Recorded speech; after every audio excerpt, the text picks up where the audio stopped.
Des de l'any 2001, la Generalitat de Catalunya atorga anualment les distincions Pau, que són uns premis que reconeixen els mèrits, la preparació, els esforços de tots aquells estudiants que en la convocatòria ordinària de les Pau han tret una nota igual o superior a 9 com a qualificació de la fase general. Enguany, amb motiu de la situació provocada per la Covid-19, l'acte ha hagut de ser de forma presencial reduïda i amb retransmissió online. Però avui tenim l'oportunitat de poder entrevistar a una de les nostres alumnes, la Paula Chauvell, que ha sigut mereixedora indiscutible d'aquest premi. Bona tarda, Paula. Primer de tot, moltes felicitats i moltes gràcies per dedicar-nos aquesta estona i permetre'ns fer-te aquesta entrevista. T'asseguro que les preguntes són molt fàcils i no portaran més de 5 minuts.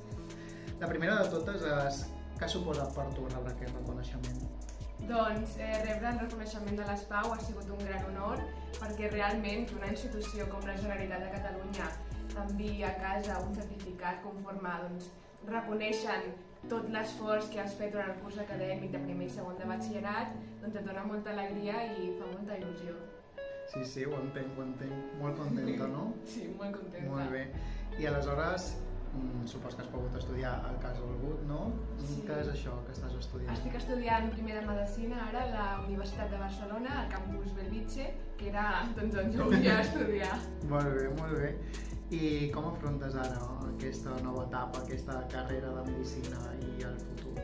Doncs amb moltes ganes, perquè clar, realment passar d'aquest batxillerat a la universitat és un pas molt gran, no? Perquè passes d'estar aquí que coneixes a tothom, que saps qui són, com són les persones, a trobar-te amb 100 persones que no coneixes de res, que has de tornar a formar vincles i que també a l'hora dels estudis les classes totalment diferents del que és el batxillerat, sinó que moltes més hores, els professors van molt més per feina i realment és un canvi molt gran però que s'afronta amb molta il·lusió i moltes ganes d'endinsar-nos en aquest nou món.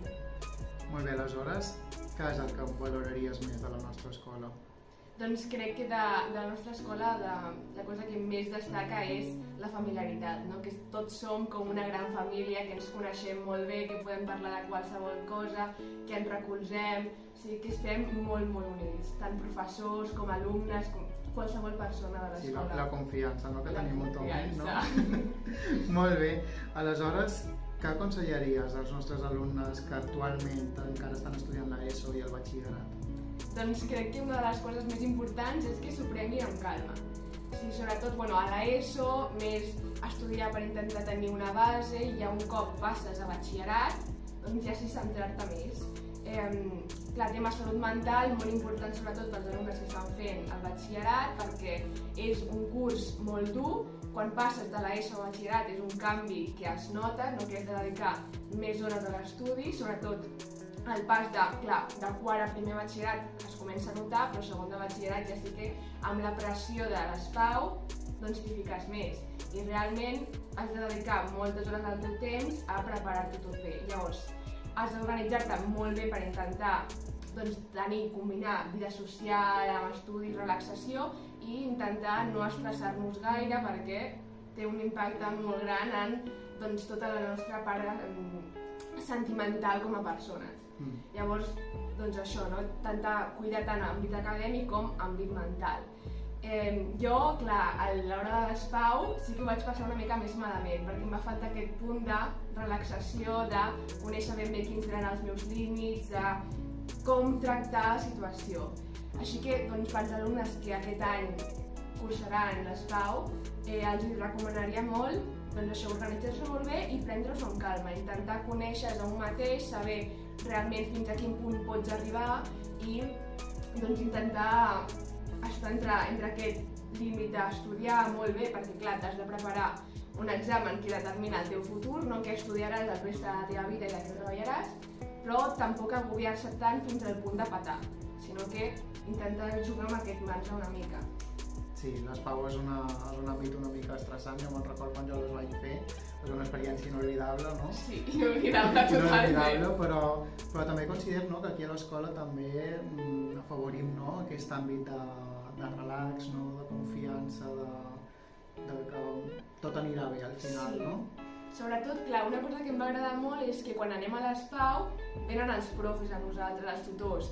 Llavors això és un plus que tens de confiança, fins i tot amb la Carmen, que ve, no? Pots preguntar-li últimes coses abans de l'examen o qualsevol cosa, que et dona també una sensació de seguretat molt gran i que s'agraeix molt, no? que t'acompanyin fins a aquest últim moment en aquesta trajectòria. Sí, sempre intentem acompanyar els nostres alumnes. Enguany no va ser possible per tema del Covid, sí que van venir la Carme, no? I els tutors. Sí, la Tere, a l'últim examen estava allà també. Exacte. Sí, Aleshores sí, és una cosa que sempre intentem fer.